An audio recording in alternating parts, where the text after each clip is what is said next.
Hello and welcome to the latest edition of Last Bowl Boxing, joined by regular Mick. How you doing, Mick? All good? Very well, thanks, mate. Thanks for having me on. No worries, thanks for joining. So let's jump straight into it. And so, what seems an ever-growing list of people being pulled on, on drugs being found in the system, etc. I'm trying to keep it diplomatic. Janibek is the latest one. Avada testing has found a banned substance. So he's been pulled from his unification fight against Lara. He's banging on about wanting his B sample testing. It never clears them, does it? Let's be honest, Mick. It never clears them. So another dark day for boxing. Give us your views, Mick. Well, bear in mind, this guy's he's being formidable. He was ranked as the number one in the world, wasn't he, at 160? Yeah. But it's a strange one. When I'm reading about it, obviously the substance is being caught with meldonium. It's been a banned substance for the best part of a decade. But when they've went through the tests, the first test was apparently cleared by VADA. Then the second test is the one that's then popped dirty, which has then led Janibek to claiming he wants a retest done. I mean, that with these kind of things, for me, there's no smoke without fire. He's already come out and said himself, I think he said it through X, through a post on X, none of my vitamins, none of my supplements have changed. So contamination goes out the window potentially.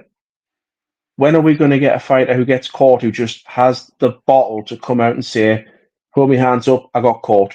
Yeah, I mean, this is one for another video, but with the Dalton Smith fight going head against a backdrop of that testing, Yeah. boxing just needs to sort itself out, don't it? You know, we can't keep a sport like boxing. They're not playing tiddlywinks, are they? They're going in there to take somebody else's head off. So, sooner they get a governing body in the world of boxing, the better for me.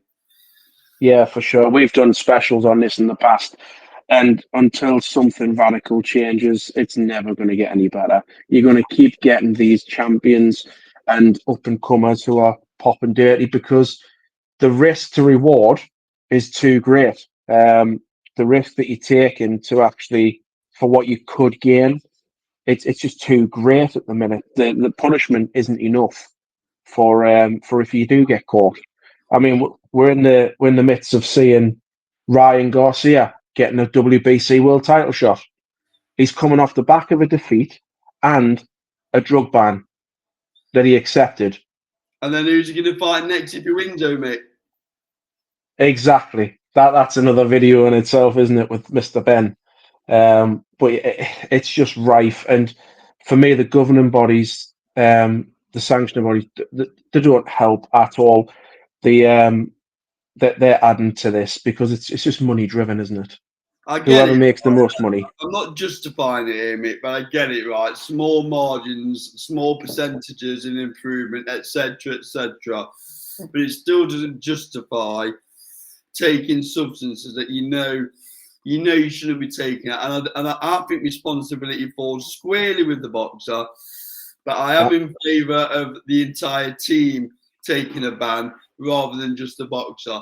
I think that's the only way we've got to maybe stamping it out a little bit would be if the head coach or the trainer, whatever terminology you want to use, if his fight is found with a substance that he shouldn't be taking, that they all take a ban. The thing is, if that was the case, Eddie Reynoso would have had to retire many years ago. Yep. But that leans into my argument why it should be happening.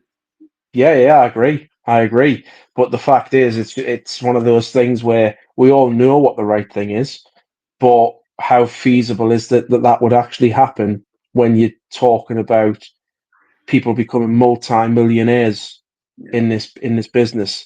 I mean, this drug that Janibek's been caught with, it's not something to just brush under the carpet. I mean, when you look at what that drug can do to a person's system, I was reading up about it, and things like increased endurance, quicker and better rehab for your body. It's all the kind of things that's rife for a boxer, for any kind of combat athlete.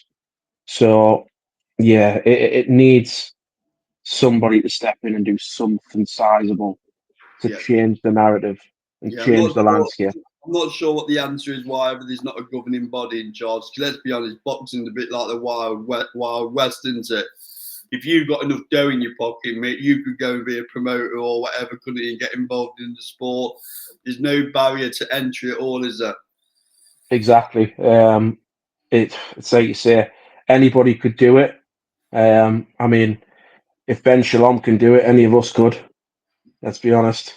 Yeah. So that's mine and Mick's comments on all things Janibek and all things drug cheats in boxing.